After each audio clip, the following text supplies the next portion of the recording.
So we had started about chemical reaction equations, and we did some example last week about balancing, and maybe it's time to do some more complex problems now. I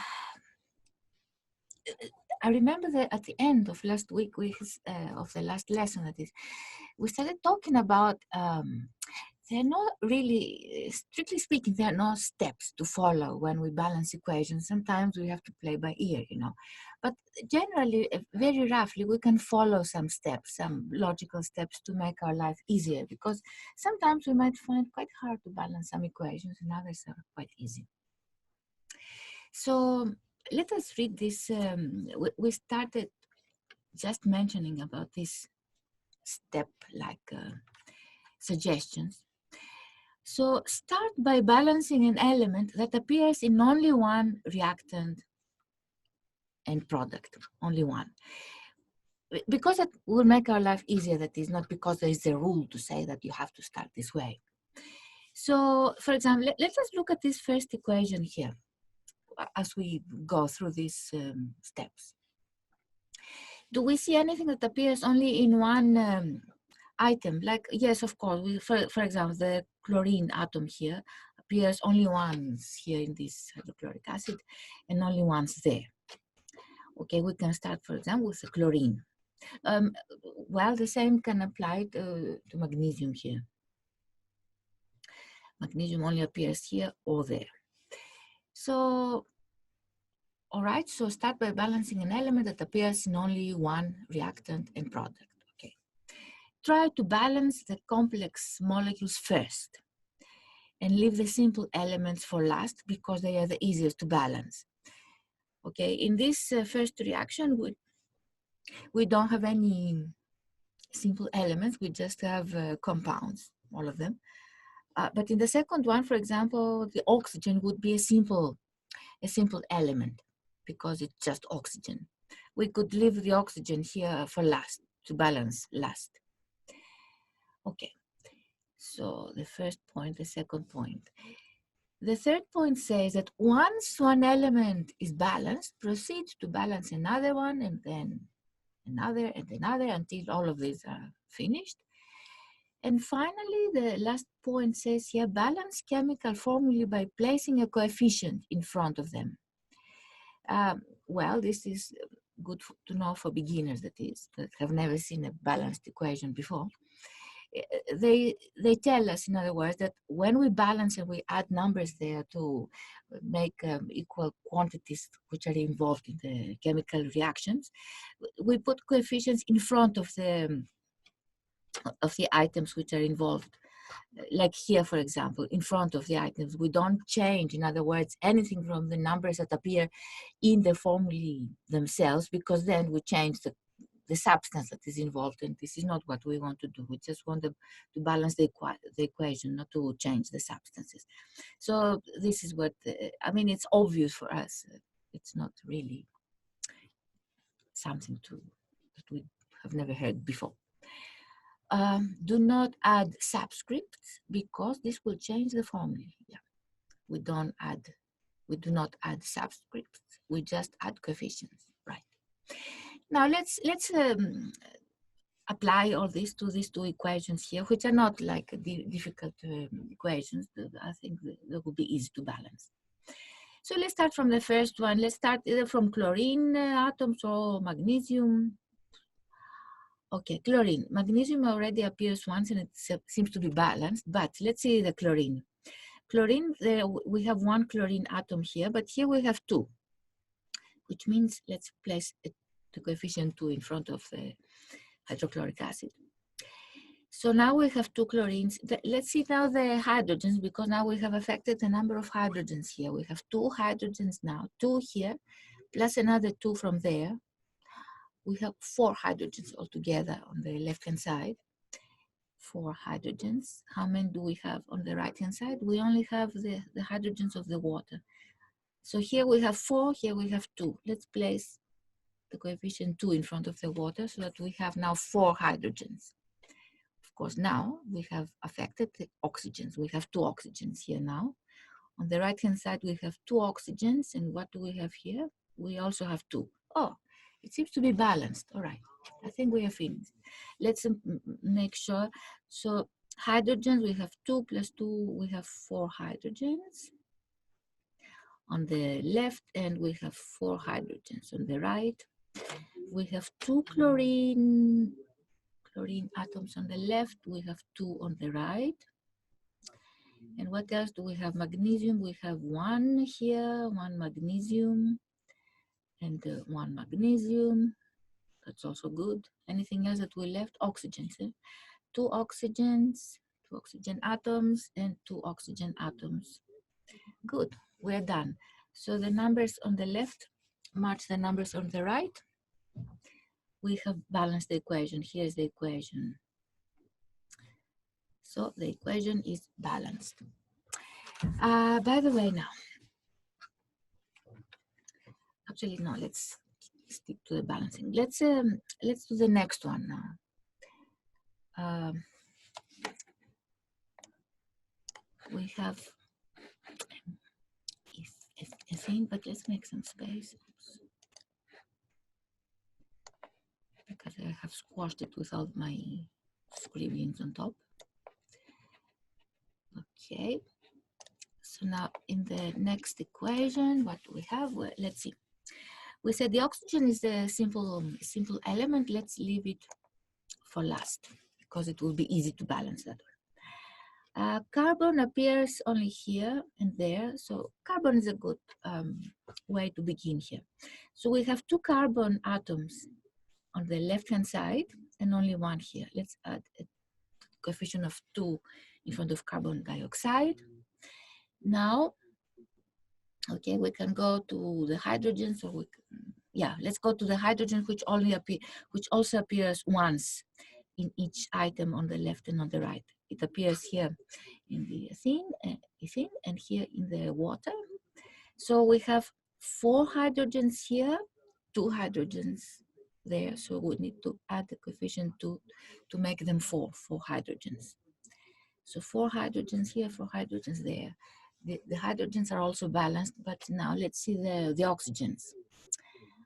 So from the water, we have 2 oxygens here, 2 oxygens, and here we have another 4 oxygens because 2 times 2 is 4 oxygens. So altogether, we have 6 oxygens on the right-hand side. Okay, so 6 oxygens altogether on the right. And on the left, we have only 2. Well, if we multiply by 3, we can make them 6 oxygens there too. So I think now it's all balanced. Let's make sure again, 2 carbons and 2 carbons on the left. So 2 carbons on the left, 2 on the right. 2 chlorines, here we are, hydrogens.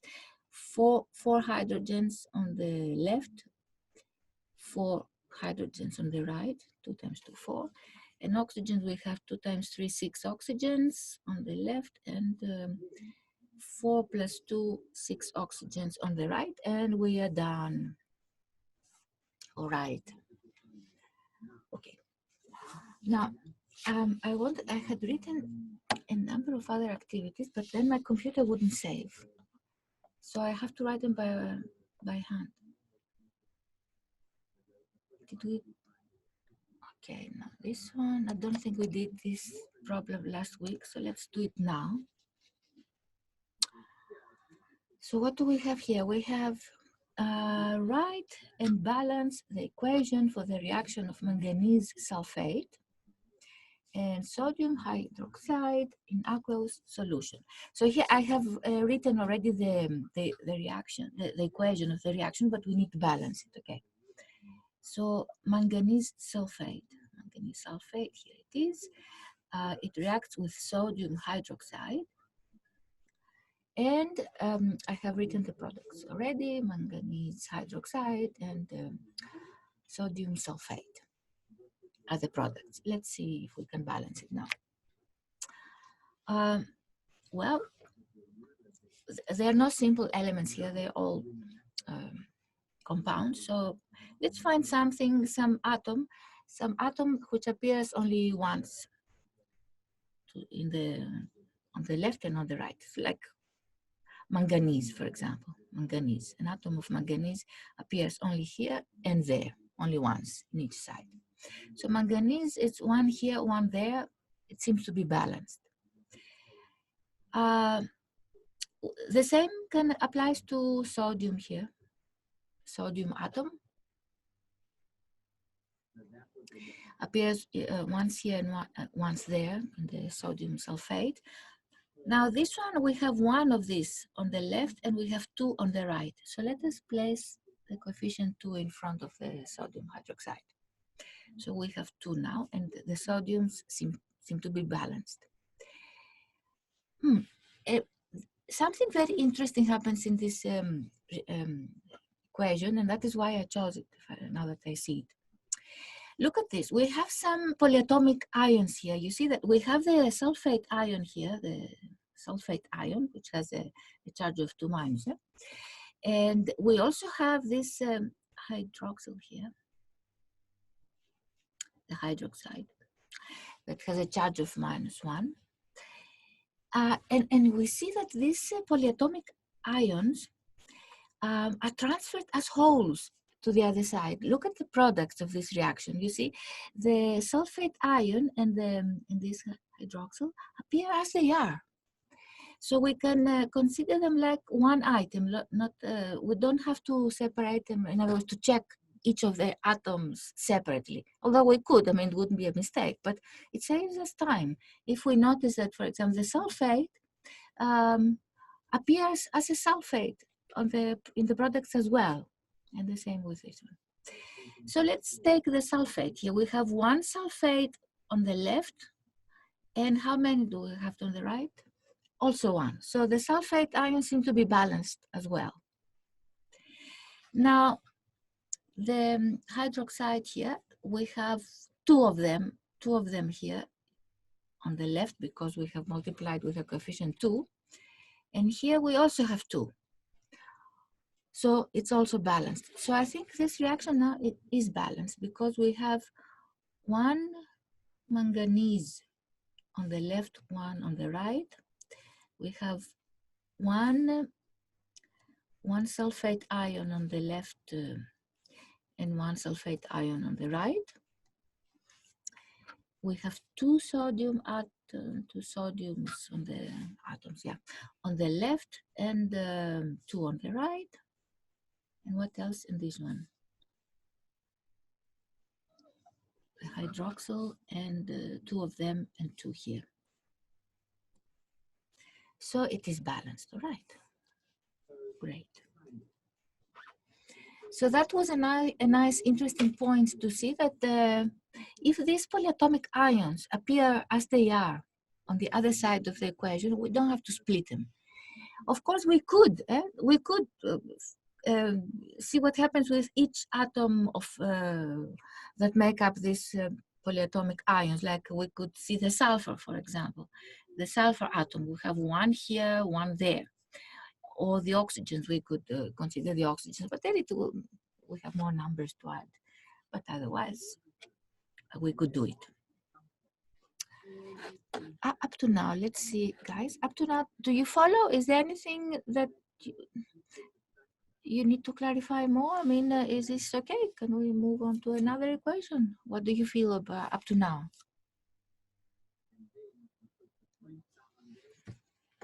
We can have all the time because many people are on holidays apparently now. Schools are closed. So, okay, great. Makes sense. You see that? Good. Let's share again. Okay, let's see another equation now. Now, yeah, I left some spaces because, as I say, my computer wouldn't save, and I have to write them by hand. Let's see now what else we have. There's a question that says here, write and balance an equation for the combustion of ethanol. When we hear combustion of something, it means that this something reacts with oxygen. So here we have ethanol. Here is the chemical formula for ethanol. It's an alcohol. And the combustion reaction of ethanol, which means we have to add oxygen here. Oxygen there means combustion. And what is the result now? With my big letters. Well, always the product carbon dioxide and water. Okay, now so this is our reaction. Let me read it again. Write and balance the equation for the combustion of ethanol. All right. So this is the ethanol. Okay. Now, okay, here we have an oxygen. We can leave it for the end. We can start with carbon. 2 carbons here, 1 there. Let's place a 2 in front of carbon dioxide.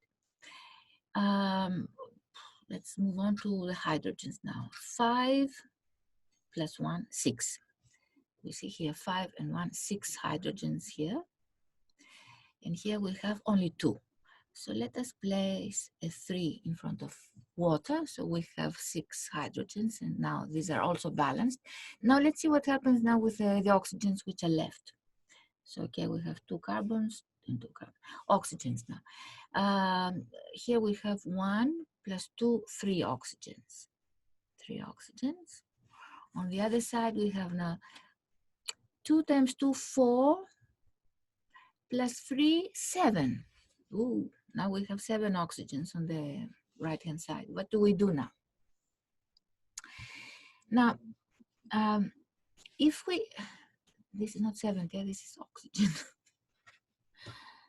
2 times 2, 4, plus 3, 7. Now, here we have 3. What must we do? Obviously, we have to multiply this oxygen here with something. So let me wrap this off because it's not right.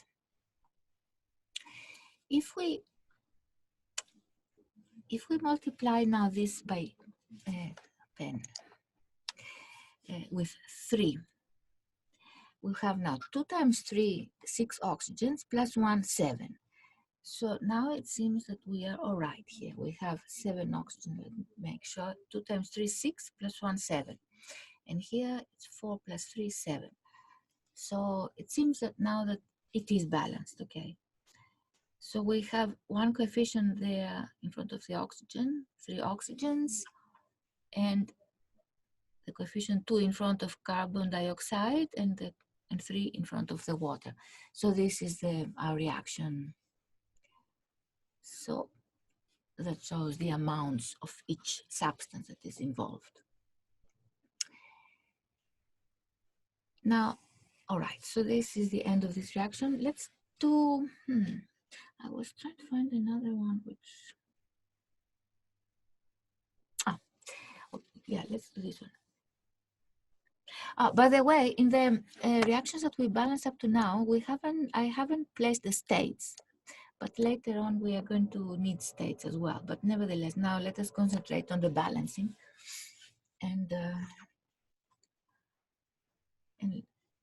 at a later stage, we'll pay more attention to the states. In other words, to say whether these are liquids or gases or aqueous solutions and so on.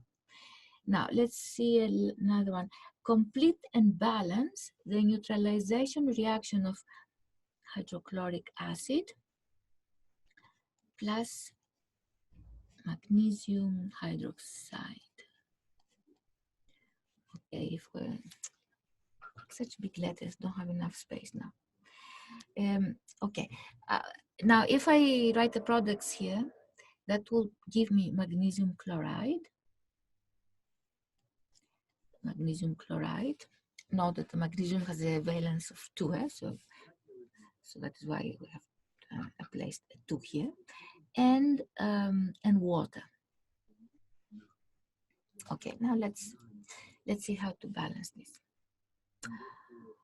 Now notice that in this time, in this reaction, this hydroxide, hydroxyl, whatever, splits. It does not appear in this form as a polyatomic ion in this side. So therefore, we have to count the oxygens and the hydrogen atoms separately. This time we are not lucky. So it doesn't matter. We take them one at a time. Let's start with chlorine. Here we have one chlorine atom, here we have two. So obviously we place the coefficient 2. Next, let's continue. Okay, the magnesium, where am I? Yeah. Appears 1, seems to be balanced. Let's look at the hydrogens now. 2 hydrogens here, 2 plus another 2, 4 hydrogens. 4 hydrogens on the left. On the right, we only have 2 from the water. So let us multiply the water with a 2. Now we have 4 hydrogens there, and the hydrogens seem to be balanced as well. So we have the hydrogens balanced, the chlorine balanced, 2 chlorines here, 2 chlorines there. What else did we balance? The magnesium seems to be balanced, 1 magnesium here and 1 magnesium there. What else now? The oxygen is left. We have 2 oxygens on the left, on this, and on that side we also have 2. Great, so it seems to be balanced. 2 hydrochloric acids, 1 of these, 1 of these, and 2 of waters. Yeah, all right. Let me find another. Yeah, this is the one I wanted. Great. Maybe that will be our last one. Let's write down this reaction. Okay. We have a displacement reaction. We don't know yet. We haven't discussed the type of reactions yet, but nevertheless, here is one of these types, the displacement reaction. We have aluminium metal reacting with copper sulfate, and the result is that the aluminium displaces the copper and becomes aluminium sulfate. Now, this aluminium, though, is the one that with a valence of 3, so we have to write here 3 after the sulfate, and oops, need more space, and I need a subscript 2 for the aluminium, because the sulfate ion has a charge of 2- and the aluminium has a charge by valence of 3. So this is how we write it, the aluminium sulfate. And the copper comes out of the solution as solid. So here, this is our reaction. And we need to balance it. All right. So aluminium, let's start with aluminium and copper appear all once. Look at this, the sulfate ion appears as it is. So we are going to consider it as a whole again, as a sulfate ion. We don't have to split it into sulfur and oxygen. All right. All right. So we start. Let's start from the sulfate ion.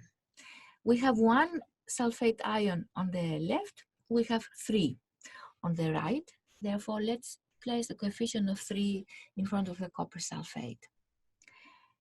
So we have 3 sulfate ions and 3 sulfate ions here. Now, with these 3, we have affected the copper atoms. We have 3 copper atoms on the left. Now, here let's place the coefficient of 3 to make it 3 copper atoms as well. And the last is the aluminium. Aluminium now, as we can see here, we have 1, here we have 2.